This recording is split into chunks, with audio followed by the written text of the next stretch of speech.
We have the technology. I will have to say that I, for one, am particularly fond of your sound effects because I've been treating you now for going on what, 6, 7, 8 years? Can't be because we've been Damn. here 5 years, 4 or 5 years, And I was kicking it with you before you were ever here. and you were with me back when I was in Berkeley. Mm-hmm. So that's got to be like 2017. A little after. I know I messed up. So I know I was stumbling along with a torn meniscus in my knee all the way back from 2015, but I was suffering a bulging disc in 2019, 2020, and pre-COVID, Yeah. pre-COVID, because we had to learn COVID protocols. Uh So my huh. my dyslexia is probably in the way here, but yeah. And then I Okay. probably confused you when I was getting networked. People are like, "You need to talk to this person." This person said, "You need to talk to that person." I'm like, "So and so said I need to talk to you." Your partner said I should talk to you. You're like, "My partner? Who's that?" Yeah. I wasn't sure because I didn't know everybody was as connected as they were. So I had terms and labels For like sure. business names, like is it this business, that one? Is it in this office? Is it that person? I met this person through that circle. For All of our sure. circles are like crazy overlapping. Yeah, and then we're in the Bay too. So anyone says, "Oh, talk to my partner," Mm-hmm. it has Is a it a different business connotation. partner? Yeah. Are you in the LGBTQ alphabet soup with me? I don't know. Well, so that our viewers are familiar, I'm sitting here with the darling Kanyon. I uh, lovingly refer to her as the youngest chiefess in the world, and because there's no natives other than the world, we will say the universe is the youngest chiefess in the universe. Oh. Introduce yourself, love. You do a way All better job than I did. right. Mishmeen Tuhis, Conrad Kanyon, Coyote Woman, Sayers-Roods. I identify as Mutsun Ohlone, so I introduce myself in the Mutsun language. I am tribal chair of Indian Canyon Nation, daughter of Anne Marie Sayers, and Indian Canyon is the only federally recognized Indian country between Sonoma and Santa Barbara along central coastal California. That being said, it's in the Gavilan Mountain Range, relatively close to Pinnacles National Monument. And Mutsun Ohlone territory is just one language of about 6+ languages in the Bay Area, aka Mm. Silicon Valley. However, I'm quite active in the Bay Area. And I also have Chumash ancestry and a little bit of Euro mud ancestry. So I attempt to honor my ancestors to the best of my ability and be a good Pause on that. ancestor. Pause on that. Euro mud? Euro mutt. Euro My daddy mutt. was a Euro mutt. Irish, Scottish, English, Dutch, a little bit of Mohawk from the East Coast. Swear. Yeah. My dad was similar. I was also Hey, Irish, Scottish, English, and German. Hey, I used to joke about being predispositioned to alcoholism and all the other isms because, as a female bodied, queer identifying, Irish, Scottish, indigenous individual, my ancestors have predispositions to a lot of challenges. Oppression Olympics. It's a fun way to talk about For our sure. problems. Irish, Scottish, Native. Who got it the worst? Hey! Nah, I'm relatively blessed though. Of course, of course. Well, let's let people know how we met. So we were kind of playing with the dates. It was clearly before COVID. I was at John Coco's clinic, Coco Wellness. Shout out Coco. I was renting space with my wife. My wife had 2 rooms. I had 1 room, and you would come see me.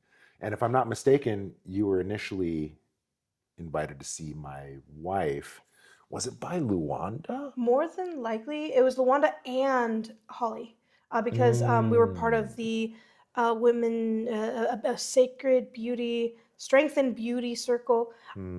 conversations about wellness. Well, that makes sense. My wife is both strong and beautiful. Very.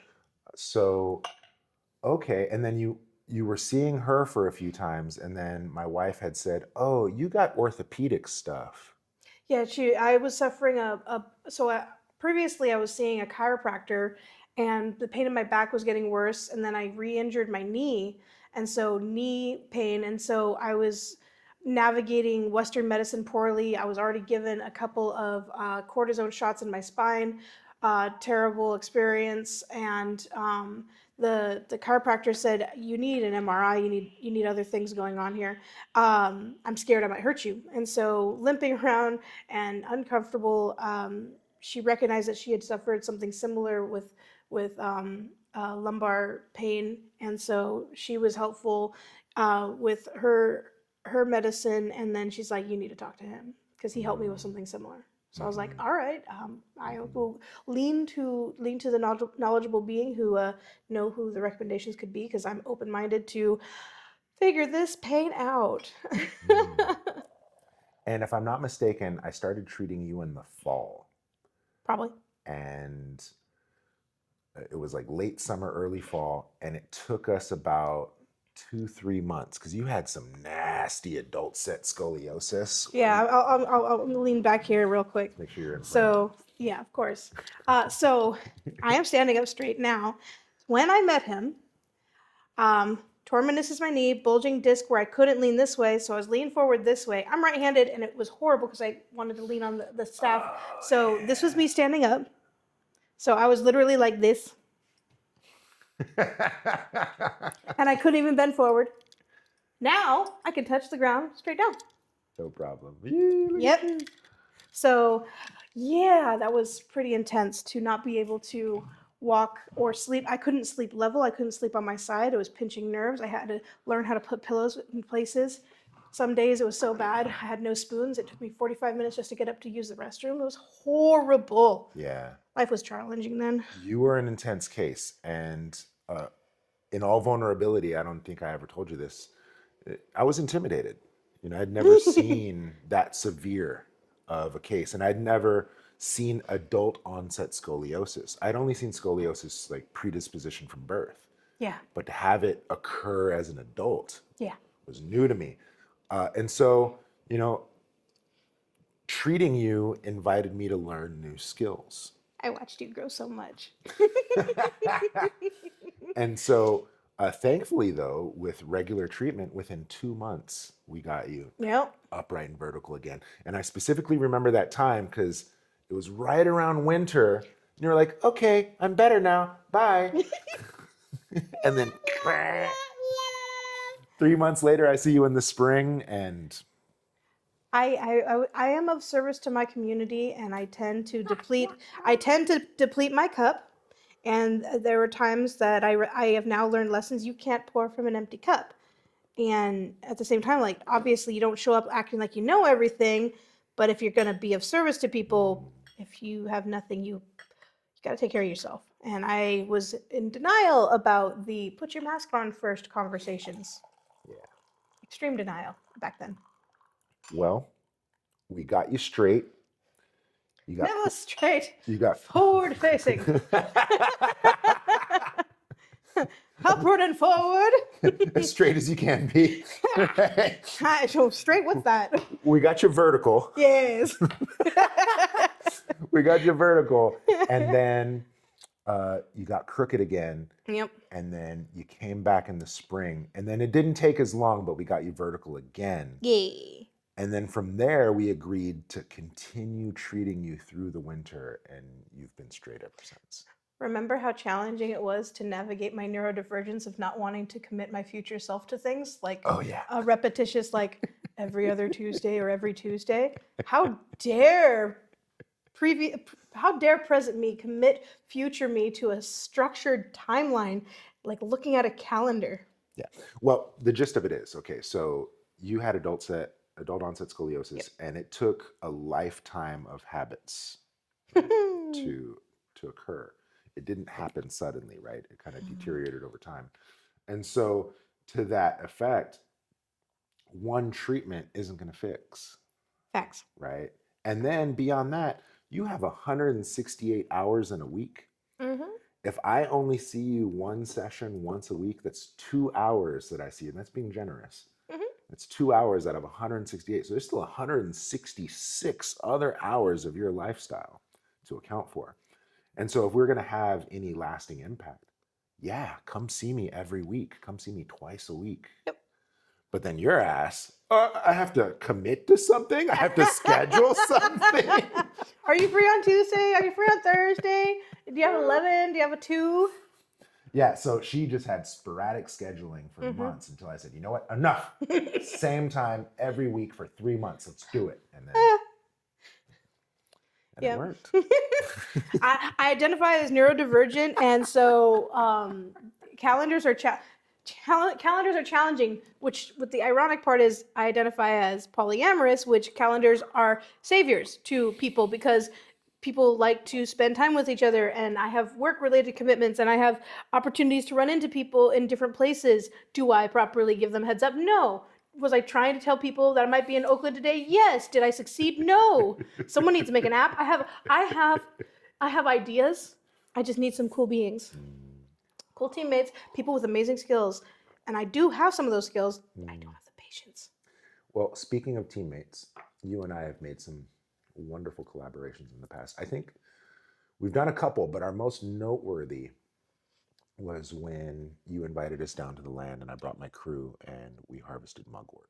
Yes. And mugwort, peace be upon him, Master Wong, my tea master, he was big on mugwort. He used to have a 55-gallon barrel drum, fill it with scrap wood and mugwort and bonfire every night and sit with his back to warm his kidneys with mugwort on a steel drum. Dang. And so I'd go there in the evenings and I'd just come home reeking of mugwort. I loved the fragrance of it. And so when I come to know you and I come to know about the land and the story of your land, and you too have a personal relationship with this medicine. Go ahead, tell us. Well, I mean, mugwort is beautiful, and what is it? Dougalosa artemisia or Artemisia dougalosa? Western blah, blah, blah, Was it dyslexia. Euromut? Yes, my Euromut doesn't study that stuff. I do. I just can't cite it when I need it.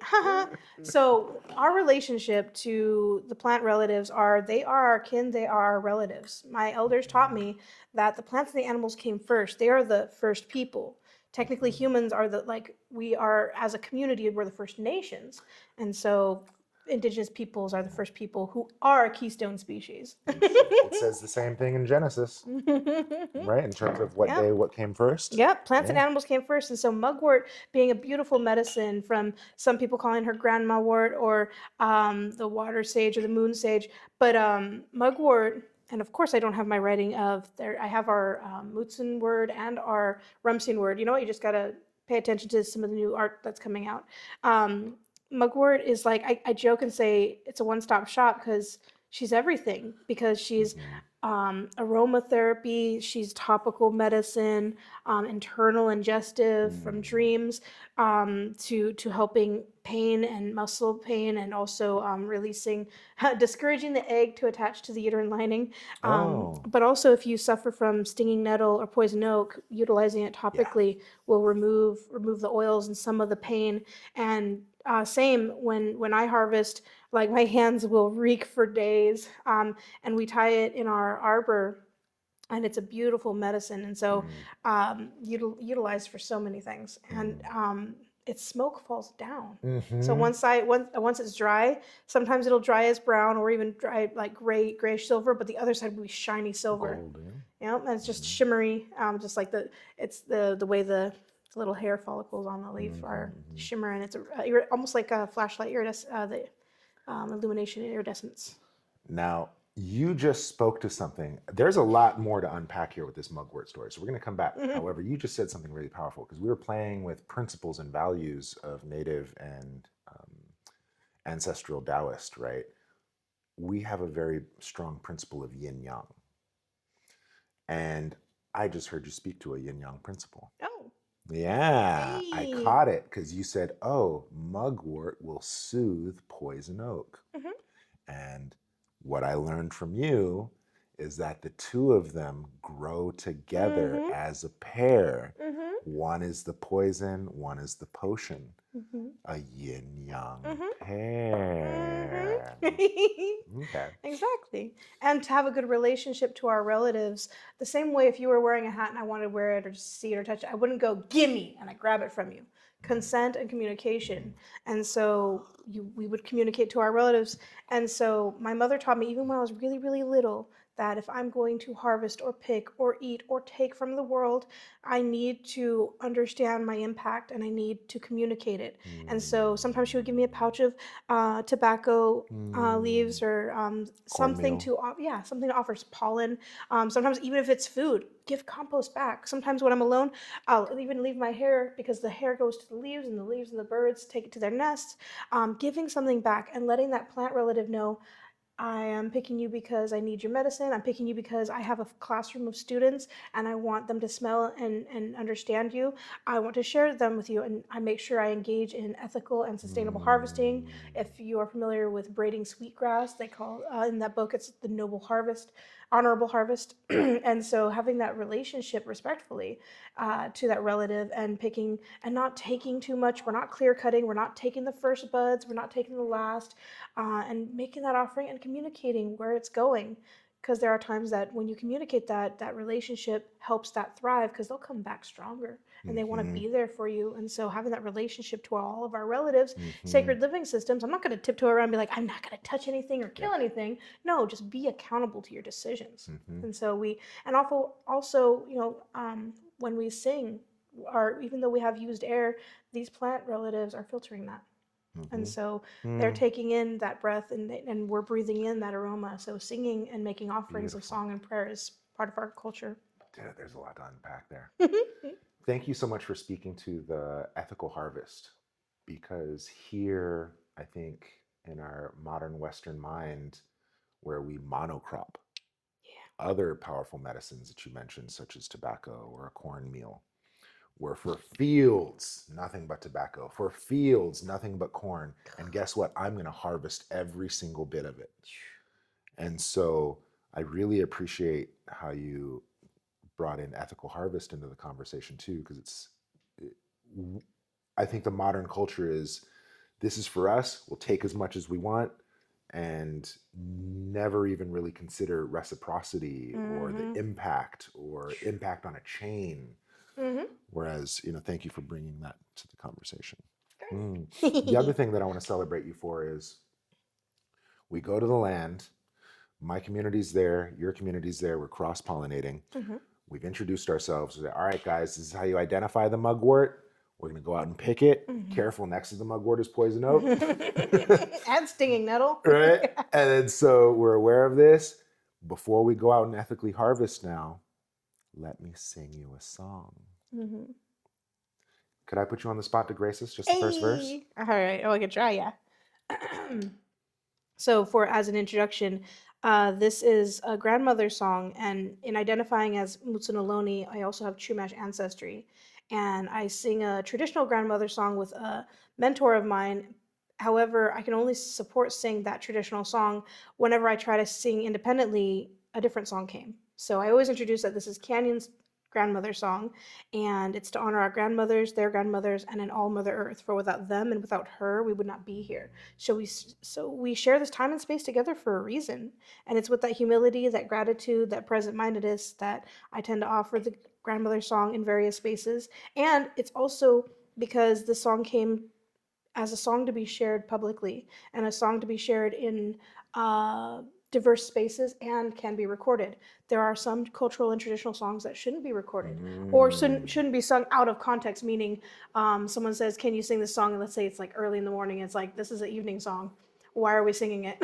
So this song is meant to be intertribal, intercultural, shared in multicultural spaces and recorded consensually, and other people can attempt to learn it. Does confuse my brain when I hear it from somebody else though, because I've been singing it since I was 15, and when I dreamt of it, I reached out to elders and community members asking, what does this mean if I can't Wow. sing this other song? So protocols. Can I take a moment Mm-hmm. to appreciate you for that context? Because I had no idea how rude I may have just been Nope. asking you Oh to yeah, sing that thank you song. though. Yeah. Yeah, totally. I'm in many teaching environments like this. Mhm. It does tickle me sometimes when I'm in like certain environments that are public outdoor spaces, and then I let people know that sometimes at the beginning of gatherings or ceremony. Gatherings, Native peoples will offer a ceremonial or opening opportunity, and it's always important to ask for consent. Yeah. And I love when the people who like are slowly picking up their cameras and they slowly like set it down, and then I'm like, and I do consent, and then they're like, whoosh, it's back up. But I love being an assertive teacher that way. Instead of saying you didn't ask, I'm more Yeah. using teaching sideways, and so it's a perfect teaching opportunity. So I'm Coyote. I tend to manipulate that way. Great. And yeah, not rude at all. And I know where Mm. you come from and in your inquiry, and I know how I can also communicate back effectively to voice, hey, that maybe that hit right or hit wrong, or Mm. our relationship is very comfortable in communication because, well, I mean, you've healed me, and I have been crying, screaming, yelling, yelping, giggling. I'm a hyena sometimes. And then sometimes when you stab me in the most painful part, I'm just like, and I keep coming back. What's wrong with me? Oh, because it works. So with those layers and comfort, God. comes with the relationship building with Good. indigenous communities We is have so some very rapport. important. Good. Good. Well, thank you for that. I mean, sometimes when there's a part that one time you hit somewhere in my back that I was laughing, yipping, whimpering, and crying all at the same time because I was so confused. My brain is sending so many signals. So I remember these moments fondly. And I'm just like, ouch. So yeah. But yes, I could totally offer a part of the grandmother's song. And so, yeah, this is Canyon's grandmother's song. Moi moi o kawan o moi moi o ka moi moi no moi moi o ko moi moi o ne ai o konale moi moi ai o konale moi moi o kawan o moi moi o ka moi moi no moi moi o ku. Ooh, ooh, ooh. Damn, girl, you put some soul in that. Ooh. So there's a very iconic show of our generation called The American Idol. And my favorite, I didn't really watch it, but if I ever entertained the show, I'd always enjoy the tryouts. Yes. Not so much the actual competition of it. I didn't care so much about that, right? Because all that's staged and rigged, but the tryouts. Yes. And of course, you have the bloopers. I'm not relating you to a blooper. I'm relating you to the star that gets discovered. It will. Because you hear all these people singing, but the one that gives you chills, the one that gives you goose skin, like, oh, right. And so you carry that powerfully. I tend to joke and cheat because it usually just comes with native songs. If I try and sing other songs or do karaoke, Baby, baby. yep. Well, also look at, I have a tattoo and it says the one damn time. The one damn time I wear flip flops, it's raining. I'm in a freaking skirt, a tiny skirt. But also, like when I've been recorded, especially for audio, I'm in the sound booth and they're like, can you say this script line or can you say these lines for these lyrics? And I try to, and I'll be like, ah, and they're like, what? They're like, well, you were just singing it earlier. I'm like, ha ha ha. And they're like, yeah, that. I'm like, okay. They're like, 3, 2, 1, and they're like, what happened? I'm like, I know I'm supposed to go, ha ha. And they're like, you know what? I'm just going to leave it recording and I'm going to tell you 1, 2, 3. You do it a couple of rounds. I'm like, hoo. And they're like, keep going, ha ha. And I'm like, don't tell me it's recording because psychosomatic, my body's going to get antsy and I have to find a way to psych myself out. So don't push button and don't let me look at it. I can't look at it and know that it's going. I will mess everything up. Well, you did just fine. What was really cool too about that particular song is I remember being so moved by that experience and then going back and relaying the story to my community back in China and say, hey, we harvested mugwort, and hey, we got to team up with the native traditions and see how they did it. And it was so cool because they sang the song, and my teacher goes, hold on, she sang a song? I say, yeah. She sang a song to her grandmother. She goes, sang a song to the grandma? Did you know that traditionally, before we harvest mugwort, we sing a song to the hemp goddess? I'm like, oh. And so I love these parallels. And what a wonderful segue now to kind of consider the parallels of our cultures, Heck yeah. right? And I know I was raised on stories of natives coming through the kind of Siberian, kind of, Bering Strait over here to populate the Americas. Hmm. There's 1492, but I believe it's called 1414 or 1412 Ooh. because there's stories of ships coming I mean, the Vikings from visited China, California too. right? And so you got all Sorry. this stuff. And so let's talk native roots. Well, my elders and my Uh-huh. ancestors have always told us that we come from the land. Since Mm, time immemorial, we come from place based understanding and place based values. And so a lot of our tribal communities are rooted in that place. There mhm, are some communities who know that they come from the earth. Down in Salinan territory, Los Padres Mountains, a little bit south of Monterey Bay, their community, um, elderberry. Their bodies are made of the elderberry. There's a creation story that coyote and hummingbird in Rumson and Esalen territories, Monterey County, brought life to the first humans. And we also have flood stories. However, one thing that ironically turned me to archaeology. I had not really been a big fan of archaeology in my younger years because I would hear traumatic stories of archaeologists wanting to study our ancestors. And you and I today, we can get our license and consent to being donors. My elders did not consent. So, desecration of our ancestors, scraping bones non consensually, they didn't consent. And so, I didn't really like archaeology in a sense because it was detached from communicating with native peoples as a protocol and a mandate. We're working on that now. mm, I do work with archaeologists now, but as a youngster, I had more of a reaction to that practice and protocol.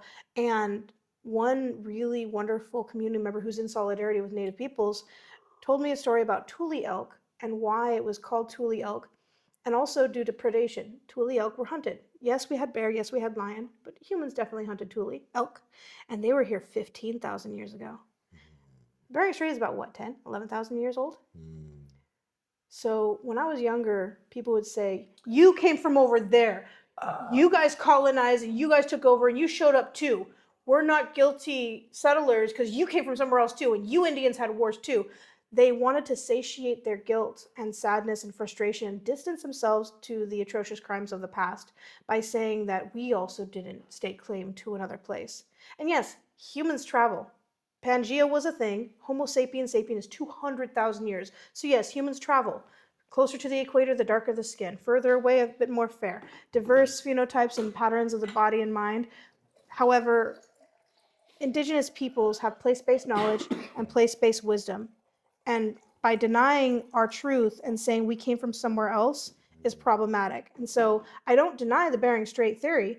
Humans did cross the land bridge back and forth. And do we mhm. share genetics? Back and forth. So I'm not Boom, denying it. that part. And guess what? Just because there's a land bridge, there's also the kelp highway. Biodegradable material is hard to find archaeologically.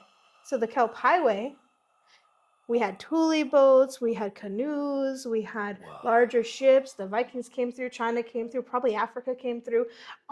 There are similar patterns of medicine and patterns of tattoos amongst people of the islands and people of other territories, song sharing, culture sharing, but we still have place-based knowledge.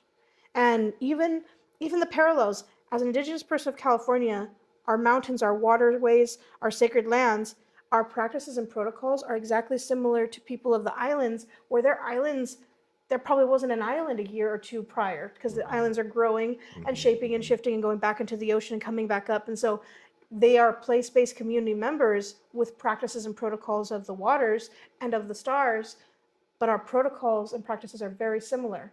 as in how we respect where we come from and who we are and how we introduce ourselves and how we acknowledge when we're visiting other places not of our ancestry. Hmm. So Hmm. these are like common things amongst indigenous peoples around the world that are the same yet very different because of place-based practices and protocols. Yeah. Man. Wow. I love that conversation of the Bering Strait going both Yep. ways. Because you're right, we're always told of a one-way strip, but it can absolutely go both ways for sure. And then this idea of a kelp highway, wow, like a seaweed sidewalk? Yeah, Yeah. that's nuts. Yep.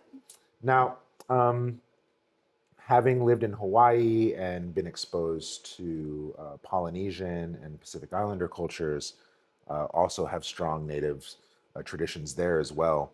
I loved hearing stories of the Mm. songs.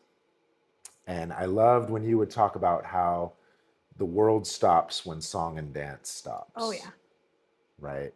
And here, I mean, you just sang a lovely song, but our modern relationship with music, 2 3 minute song, very standard structure, chorus, bridge, hook, intro, outro, is like very formulaic. Mm-hmm. And a lot of it is repetitive from older songs. And it's almost as if you look at classical compositions, half hour, hour. Mm-hmm. You look at older, even Pink Floyd songs or, Parliament Funkadelic, they're jamming for hours. Mm-hmm. But now you look at our songs, 5 minutes. Instant gratification. Yeah, now you look at a jingle by Menon, not even 3 seconds. Right? Ba-da-ba-ba-ba, I'm hating it. Right? And so our relationship with music has really transformed. And so I love these older traditions where songs will go for hours, days, Days. weeks. Yo. There's a fog song that my relative, my elder, sings, and he lets people know, he's like, we would sing this song until the fog goes out because it's a story about fog and pelican, but he's like, I'm just gonna give you a snippet, which is about 3 to 4 lines of it, but dominantly communities will sing it until that time is passed. Or when there are times where some communities during mourning, it will be 3 or 4 days of mourning, and they won't stop singing. And like literally, it's not, it's like a responsibility, an obligation, but a protocol and an expectation, but also a willingness to be of service and a sacrifice. It's all of the above, Mm. because song, ceremony, and dancing are ways that my elders have taught me that if those stop, so does the earth. And Yeah. so when song, ceremony, dancing stops, it's you're like halting the lungs and halting the energy flow and halting the magic and halting the beauty and halting your responsibility, because the same way our brain is helping us remember to breathe, our brain is telling us, and then obviously we're making decisions if we want to do things, but like there is that pattern of it needs to keep going, and people are not raised in a community or a culture that is celebratory of it. Because I joke and tell people, I'm like, well, think about just like if we just did Om, and I make a room do Om at least once or twice, and boom, everyone's on the same wavelength. Everyone Mhm. starts to harmonize really quickly. And the same thing when people go to places of prayer, they go to temples, they go to churches, they're in celebration and that rhythm, and people can pull in spirit. It's beautiful. I may not Mhm. be a big fan of Abrahamic religions, given the behaviors of humans in that element. I'm Mhm. not going to dismiss faith and beauty of connection to ceremony and ritual and practice. And so all of our ancestors have had earth-based spiritual practices before contact, before colonization, Heard. and different ways our communities would dance and sing. Just because you have a tone-deaf voice doesn't mean you should stop singing. Sing in the car karaoke, sing in the shower, Mhm. keep humming in Mhm. rhythm. Like even painful like slave songs were things that just keep going and keep moving. And then rhythm, the body and the heart and the drum beat and the just all of the elements of making that connection to that frequency is part of that connection. And from as simple as waking up saying, I'm thankful to be alive today, I'm thankful that I have um, what I have, like from appreciating eyesight, appreciating able-bodied, I'm able to get up and stand up, literally. Like you helped me with that one. Appreciative, that is a form of prayer and grateful gratitude. And Mm. so all of these things are part of how we are contributing to the earth and to cultural practice that is beyond us, the wisdom of our elders. Honor the past to shape the future. Thank you. Wow. In our medicine, different tones relate to different organs. Shouting, for example, relates to the liver. Sighing relates to the lungs. Groaning relates to the kidneys. However, I'm bringing this up because melody and song relates to the stomach and spleen. Hey. And stomach and spleen further translate to Gravity. earth element. Grounded. Right, and so it's nice to see these parallels of song and the earth, and when the song stops, the earth stops. Yes. I love these parallels. Okay, so on the theme of parallels, we just talked about a yin yang. Mm-hmm. There's also three treasures. Ooh. We like threes in Taoism: heaven, earth, human, close, middle, far, Yep. high, middle, low. Yep. Uh, Past, present, future. left, right, neutral. Mm-hmm. We have threes, and so. Earth, sky, universe. Mm-hmm. All of those. Yeah, 3, 4, and 7 are sacred, and because 3 is in that 7, and then the 4 cardinal directions kind of energy. But yeah, 3. You name some of them, and so past, present, and future, obviously. Universe there and here. And when thinking about it, I've even heard it in. I joke and talk about my reconnection to my Euromut ancestry, and because I don't prescribe to uh, Western academic terms. I joke and call my friends the pagan witchy woo crew. Um, and this is me joking about it and also being very serious about it. There is true magic and there is true wisdom to it. Oh yeah. And there are people who are babies and navigating it poorly. And there are people who are tokenizing it and exploiting it, who are navigating it drastically and offensively. People appropriating culture versus appreciating. However, the real ones, true OG crew, um, I love when I meet people who bring a contrary kind of energy because I'm trickster. And so in Indian Canyon, we had women of the 14th moon, and their introductory sentence what almost sounded like a introduction to a cute joke because it said when a Celt, a Jew, and a native woman came together, they brought together conversations saying our women need our ceremonies and we need to come back to honoring that connection. And so they would have parts of their protocols acknowledging maiden, matron, crone. And I love That's another three-piece. Mm-hmm. And I love how in my later adulthood, I connected with Lasara Firefox writing a book called Jailbreaking the Goddess, talking about decolonization and pointing out maiden matron crone is beautiful and it is part of that life, but it also talks about a woman's body and her sexual viability. And I'm sitting here like, oh my gosh, maiden exiting pubescence and entering womanhood, and then matron becoming a mother or creator, and crone no longer available. I'm like, dang, and also not very inclusive to, I'm an LGBTQ alphabet soup being. I am non-binary. I am the founder of Indian Canyon Two Spirit Society. Started that like either 2011 or 2013. Dyslexia sucks. But that being said, I'm she, they, coyote. Literally, my pronouns I will put on every little lanyard thingy. They're like, what are your pronouns? I'm like, she, they, coyote. And they're like, oh, that's cool. And I joke about it. I use it as a teaching tool, honestly, because I get to joke saying I'm okay with she and I'm okay with they. And I'm lucky to be ambiguous enough and people being courteous enough to say, what are they? Because I know that there are many community members whose pronouns are disrespected in their own households, that their identity isn't even acknowledged or even honored or recognized, even though in that same community, maybe their racist uncle is like, their name is Charles, or maybe their name is Charles, and someone says, hey, how you doing, Chuck? And Charles is like, I don't like that name. Oh, you don't? Huh. What about your cousin who just says, please, can you just honor, acknowledge their other pronoun or their different name? Mhm. It's just decently, may I ask how you identify? Oh, wow.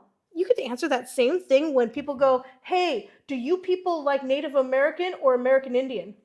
A better way to restructure that sentence instead of saying, hey, you people, or what do you like, or what do all of you prescribe to?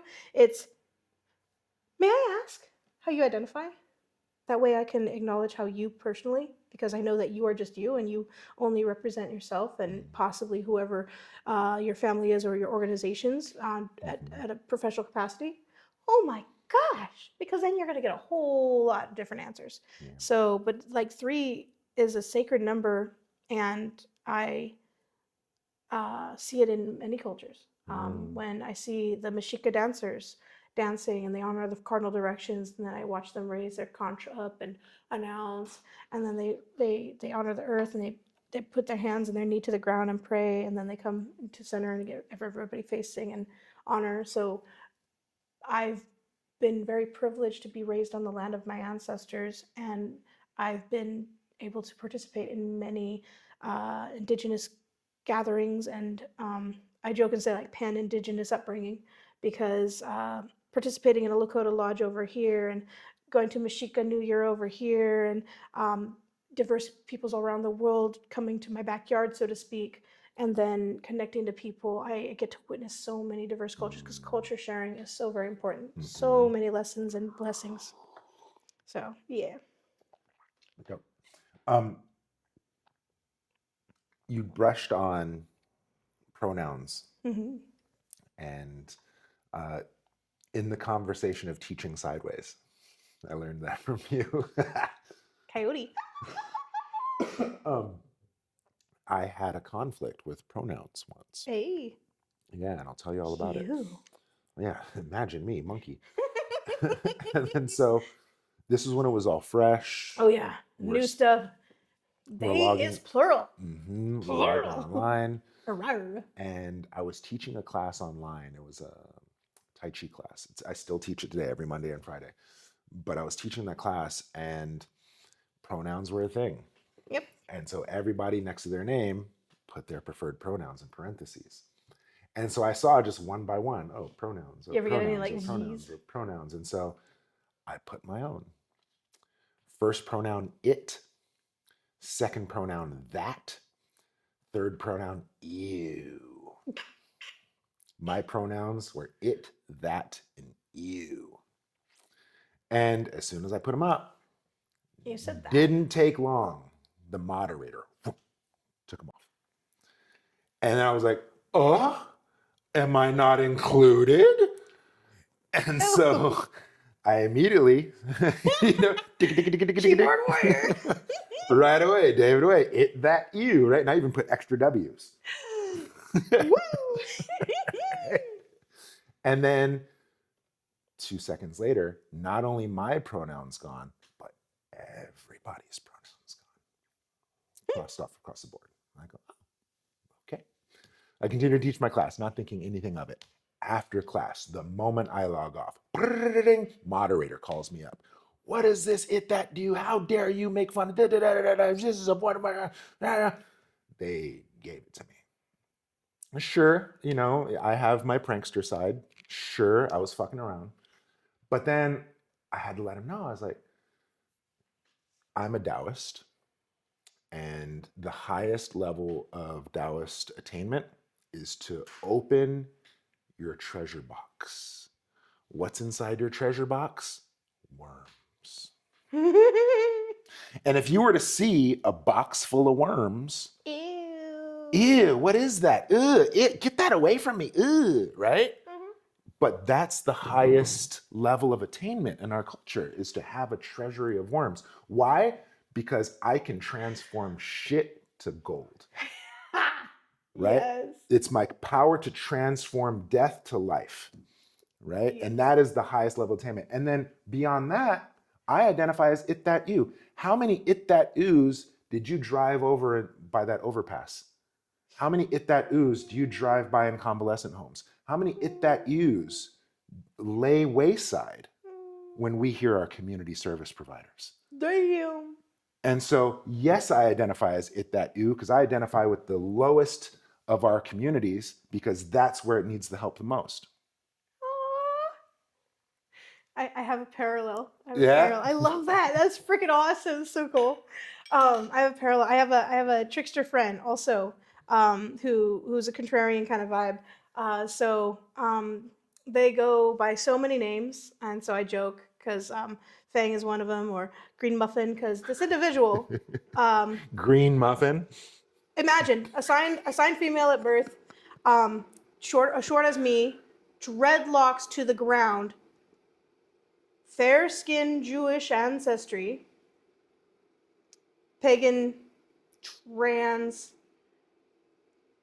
um, um, no longer carrying ovaries, uh, Oh. um, Buddha body, Buddha ears, long stretch gauge, tattooed mustache, natural organic, um, uh, uh, red hair, tattooed green eyebrows, tattooed patterns on the face, but looks very Buddha, very radical, very fairy, Wow. very all of the above. Like one could be a radical, vibrant neon green fairy, and simultaneously can disappear into the swamp and just stand there and be part of Earth. And this individual, I love them. I do the repeats. Their request is someone says, "What are your pronouns?" She says, "Don't use the same one twice in a row." And people go, "But that's kind of hard." And because I'll use their name a bunch of times in other things because like it goes from Fang, Wolfie, Joy, all these things. So I'll use their name with other beings. I'm using it casually here. And so one time someone said, "Please, just what do you prefer? Or what's simpler?" I just told you, don't use the same one twice in a row. But that's challenging. Okay, fine then. It. I don't know how I feel about that. I feel a little uncomfortable calling you it. You asked, and I'm gonna choose the one that's most uncomfortable for you right now. I'm like, yes. And so I love how an individual will say it proudly, especially given their background in trans rights and fighting the power, being there with a lot of like, because they're about, I don't know, 10 or 15, maybe 15 years older than me. So like in the trenches with everybody. And so, but this being is so knowledgeable in so many things and a really amazing ally and an awesome contrarian to the point where I'm happy to be in conversation. And if we don't have the same opinion, we still can be at the same table and have conversation. And I could be very opposed to what they're thinking and saying, and I still could be stimulated by true debate, true authentic argument, and respect them as an individual because they're voicing both opinion, fact, and representing more to it than just saying, "I believe this because XYZ." It's an authentic, "Hey, have you considered these factors? Can you consider those ones? Also, this background over here." I'm like, "Oh, shoot, you actually are coming around it from different things just instead of just poking, saying, I'm going to pick something that's opposite you." And we both joke because we do fight for the underdog, even though we don't believe in the underdog. So the hilarious part is like, I'll fight for something that I don't hear the argument for, even though I don't believe in it, because I'm not going to be in a, what do you call it when a sounding the same Echo sound? chamber. Thank you. That thing. I'm not going to be in an echo chamber, even though I'm happy with the announcement. Yeah, I'm weird. I'm like, I don't hear the other side, and I do have points what the other side would say. Come on, let's work on this. So, and also they need to be included in the conversation. Actually, have taken apart the whole like who's at the table conversation because one, if you are in that elite class environment that people are like, okay, we need to consider who's at the table. I'm sitting here like, one, do they want to be at the table? Two, is the room the table is in, is it safe? Is it accessible? Can they get into the freaking building? Is the building in a good location? And do people want to really be in this space and in this room and have you speak for their voice when they're not here because you didn't do the effort to include them or have a relationship to their community to get them here? Or divvy up and strategize resource versus resource extraction. So let's break up the table, put it in a pile, start a fire, and have a circle. So I joke about it. Because like from ableism to classism to redlining, like think about it, like who's in the building, who's in the room, how do you get to the room, how do you get to the building, and at the table, like maybe the room has fragrances that people are sensitive to, and maybe the building has doorsteps that people that aren't able-bodied can get into. Maybe it's in a neighborhood that we couldn't travel to or have childcare to get to. And do we want someone who doesn't know us to be speaking for us or about us? Nothing about us without us. So I joke and say, break it up, start a fire, have it go for a few days, and have more people keep joining the circle, and then we can come to conversations about making solutions and strategizing sustainable futures. Oh my gosh.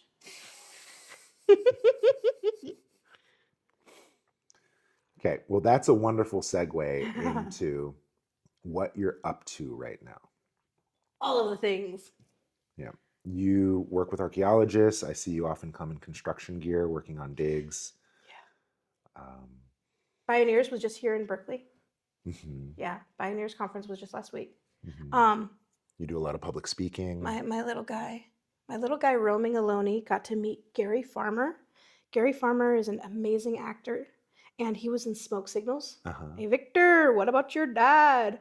And it was really wonderful. I only got like a couple moments with him, but he was such a powerful speaker at Pioneers as a keynote. I was listening to him, and I'm sitting here like, he has touched so many elements of conversation. He went to honoring the Haudenosaunee ancestry, to pointing out that he hasn't been home for a year, to pointing out that he was talking about soil and carbon sequestration. He was talking about science. He was talking about acting. He was talking about responsibility. He was talking about radio. He was talking about language revitalization. He was talking about responsibility to the earth. I'm sitting here like, he is a powerful storyteller. And I only have known bits and pieces of him through his acting exposure, because obviously he's hard to attain, and if some people only manage their social media, we are only exposed to the little gems that they give us. But it was really wonderful having Roaming Alone meet him, because he's like looking at him like, who is this guy? I'm like, Roaming Alone is a accurately depicted native figurine who's in his regalia, because native peoples don't wear costumes, and he has his little salik, his little clapper stick, and his little red tail head fan.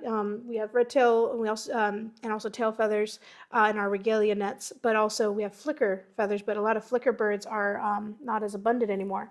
But he's designed to acknowledge the Pajaro Valley Ohlone Indian Council, which is California native dancers with some Ohlone dancers. And he actually looks like one of my friend, Isaac. And so, but the protocol with him is wherever he goes, he has to honor native land. So here he is today in Huchin, in Chochenyo Ohlone territory, because the village over here is Huchin, and from pretty much Carquinez Straits or Carquin area, Richmond Bridge, down towards Fremont is the Chochenyo linguistic territory of what we contemporarily know and call Ohlone lands. And I'm a proud Ohlone, and the word Ohlone is a misnomer. Kind of funny, right? Yeah. So, but he's a little figurine, and he got to take pictures with everybody. And So did I catch you just right in saying Ohlone is baloney? I mean, technically, this is true. Yeah, it has an origin word, Ojolon, Ojlon, from San Gregorio. So over by San Gregorio on the coast, along Highway 1, is the original village of Ojolon. And because of a non-native white academic settler who wrote into a newspaper acknowledging Ojolon, it got documented. And did you know that my ancestors and archaeological material that's resting beneath the earth is called prehistoric? Because supposedly we're not literate in history context. Historical validates literacy and literal history. So my oral traditions, the stories of my ancestors and elders, are not acknowledged through that acknowledgement of history. So we're prehistoric. And I've been changing that vernacular. My mother's been fighting to change that vernacular for the past 4 decades. Now it's setting as a bar and a standard of saying pre-contact, pre-mission era, pre-colonial era. Because that way our oral traditions, our histories, our knowledges, our references are not called prehistoric. Because if I go to a classroom, if I talk to anybody on the street, first word assumption, prehistoric. Dinosaurs. I'm like, did you know that the human is closer to the T-Rex than the T-Rex is to the Stegosaurus? But I just heard that yesterday. And in Fantasia, they fight each other. It's so cute. We are so impacted by media. It's so problematic. because people make assumptions. And so recently I've been just very active. I was at Society for California Archaeology Conference. I was just at Cal Academy of Sciences. There's a Thule boat there. There's going to be a Thule exhibit happening. And we did a fundraiser for, I'm part of like so many nonprofit boards, and I'm sitting here like, I need to be raising funds to save Indian Canyon. And here I am going to NACRI and ICANN, two organizations that are so amazing in the Bay Area. NACRI, Native California Archives Research Institute, and ICANN, Indigenous California dyslexia is in the way, but it's Malcolm Margolin's organization that has amazing California artists and stories and communities come together and have events in Berkeley. So I support that organization. So I was of service that day, telling stories about how I was just hanging out with Greg, going to a curriculum coalition, multicultural, multi-ethnic, ethnic. I don't know these acronyms, but I was up in Sacramento for a curriculum conference that's been going on for 39 years. I was a cool kid. And I've been committing my energies to truth and history and awareness and inclusion. But I honestly believe that when we honor our elders, honor truth and history, we can strategize sustainable futures and focus on becoming good ancestors in training when we bring in this knowledge of place-based information and connection to the earth, recognizing the rights of nature, and truth and history about Native peoples. So we have to go beyond land acknowledgements, but also giving land acknowledgements and historical acknowledgements about the history before us. What was this property before we were here? What was the history of these areas? Because from cities having sundown history narratives to redlining to I'm now learning about like all Black townships. There's so many badass histories that I never knew about and I'm excited about to learn more. And I constantly think, I'm like, okay, I'm turning 38 this year. What would I talk? How would I look or talk to my 17-year-old self? Because I joke and say, if I talk to my 17-year-old self saying I love history, my 17-year-old self said, "Who the f are you?"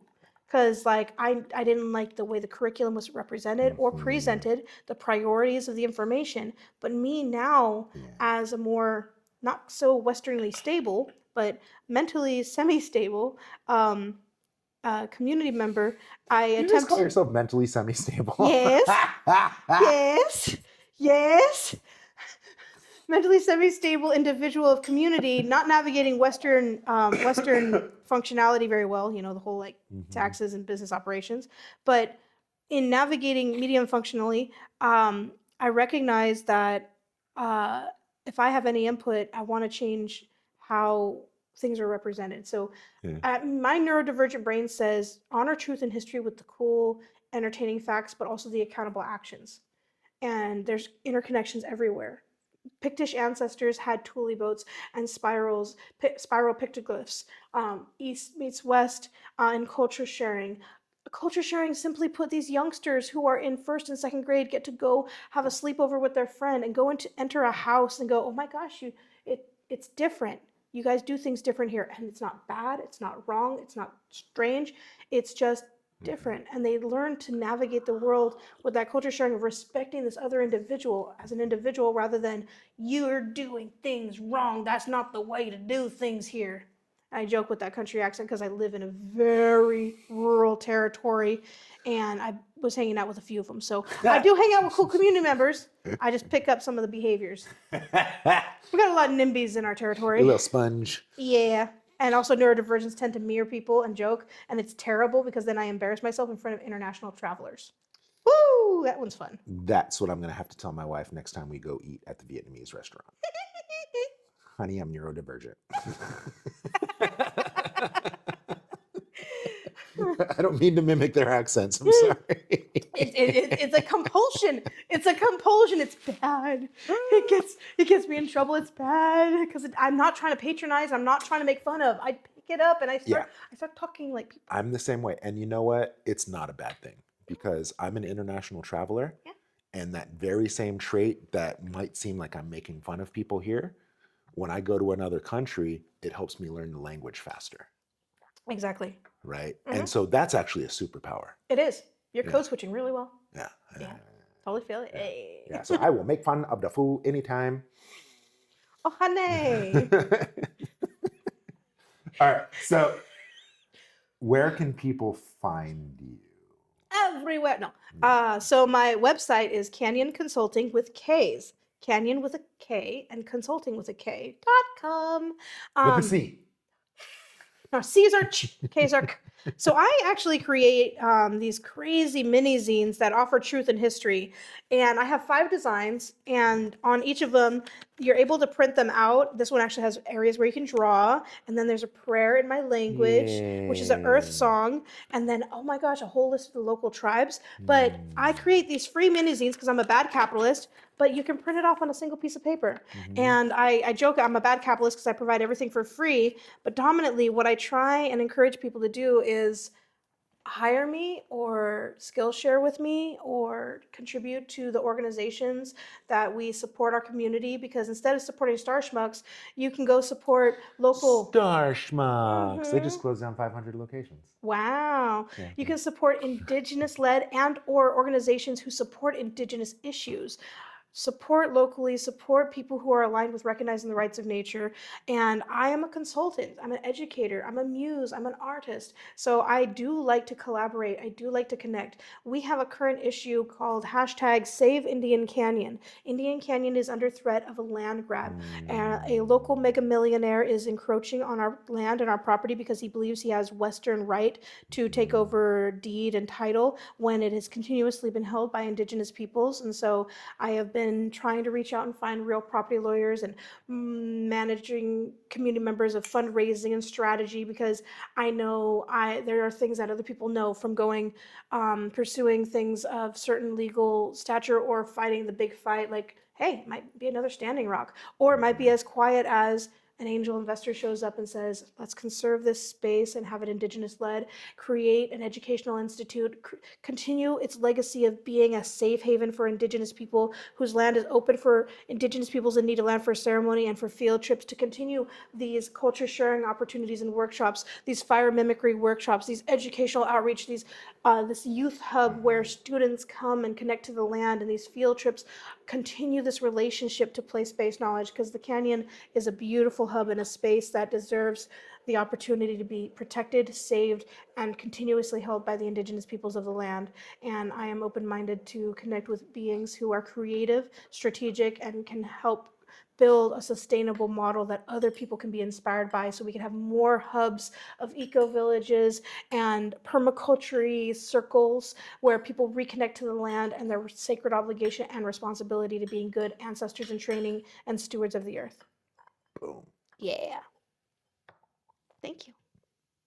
This is fun. Yeah. I'm glad that we got this one in good. Fingers crossed, because this is our second interview. The first interview, you brought your friend. Yes. Hadassah, Green Sky, Mishike, another coyote, another trickster, another contrarian. And so funny that we recorded a whole interview and then file got corrupted. So thank you for coming back. Oh, the funny part is that our medicine was so strong. The conversations were meant to be for us, I guess, because even my devices, I had a recording device and I had my phone. Both of the files were saying, hell no. The phone one was because it was in the pocket and it was making, and I even took it out. It was like, and it shut off. So literally all of the technology medicine, our medicine was so freaking strong. The frequency was, that conversation was supposed to happen with us, and we were practicing and navigating it. She's down to come back and we can have a more strategic approach to things, because obviously it's going to be awesome. But she was able to talk about copper and talk about contrarian medicine, talk about all the beautiful things. And yeah, our medicine was a little too strong for technology that day. It happens. I'm used to it. It does. I remember being in college, and I would go into the computer lab on the campus, and this is right when I started learning meditation and qigong, and so I'd be all charged up, and I'd walk into the classroom, and the entire room. One of my female friends, Bindi, I never witnessed it, but she'd tell stories of walking down the street, and then every time one of the street lights, and she'd walk by, every single one. She's like, it is a thing. It can happen. Yeah, it does. It does. All right, last words. What do you want to tell them? Attempt to be a good ancestor in training, but honestly, coming to you I didn't understand or know of the various medicines that you employ individually. I had gone to different spaces who do different things, and the cupping and the fire and the cool stuff. Well, obviously, you evolved from suction to fire, and obviously bringing in tea ceremony and all of it together. Someone who knows their medicine is amazing. So though people can say tea saved my life, no. Tea ceremony and the community member who's serving it is what brought everything to be to allow me to heal. And so recognize and work on finding your medicine and finding the people around you their medicine, because when they start to align with it, they can do amazing things. And when you find the beings that the frequency is perfectly aligned with, their medicine can do badass things. So your medicine has healed me, and I don't say it's just Chinese medicine. I don't say it's just you as an individual. I don't say it's just the cupping and other methodologies. It is all of the things put together in alignment, and also the timing of my life at this window of time. So I validate it, I value it, I appreciate it, and I will celebrate it. And I look forward to future collaborations and opportunities, both with you and potentially through your audience. Our audience. I mean, I'm going to be sharing this too. Sharing is caring. Yeah. Yeah. Yeah. Watch out for us. We're going to do a collaboration sweatshop tea ceremony. Ooh, ooh. Sweat lodge, not sweatshop. Damn, East meets West sweatshop. We're gonna Chinese. Shout out Azo. We gotta get you in here too. Yeah. Azo Molly, miss you, buddy. Oh yeah, he's definitely coming. He's coming to the land soon. Shout out to your wife too and kids. They're all great. Miss your family. Like, and collaborations, like celebrate highlighting all the cool things. I didn't bring my little booklet, Ancestral Waters. I'll put a link in, and if when I share it, Ancestral Waters is a free resource, and it's a beautiful curriculum. It's a coloring book, it's a word search book, and it's really, really wonderful. And what came of it is the marine protected area and the state parks and the wildlife and fish and game actually worked with tribal nations and tribal communities to have this information shared. But my part in it was really assertive and aggressive to ensure that at least some of the local marine agencies got a cultural awareness training, cultural sensitivity training. And so I offer these to community and organizations. If you're impacting the world, the earth, the water, the community, the next generation, or you're trying to do something where you are saying we are building something great, you need to honor the past to shape the future. If you don't know the history of the parcel of land that you're on, or the community, or the history of the land, 50, 250, Portola Trail, De Anza Trail, or even 430, 450 years, 1492, we all know who sailed the ocean blue. What language and what native peoples did he run into? Do we know?